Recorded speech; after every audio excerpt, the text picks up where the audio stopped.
Kirakan kejadian habis sholat subuh. Habis sholat subuh. Jam 5 jam hampir jam 6. Pak, ada berapa ruko Pak yang terbakar? Ruko diperkirakan itu ini ruko Pemda. Jadi ruko Pemda ada sebelah persekitaran 10. Jadi diperkirakan 20 itu ruko kecil. Ya, ditambah dengan yang terjadi kebakaran yang titik apinya, jadi 21 lot. Pak, ada korban nggak Pak?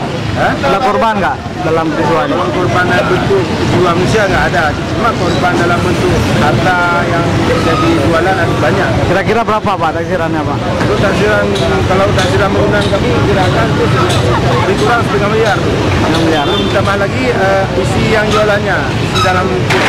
Pak, untuk pemadam sendiri jam berapa Pak tiba di Nah, lokasi? ini yang alhamdulillah karena kebakaran terjadi nggak lama kemudian datang itu apa Pemadam kebakaran.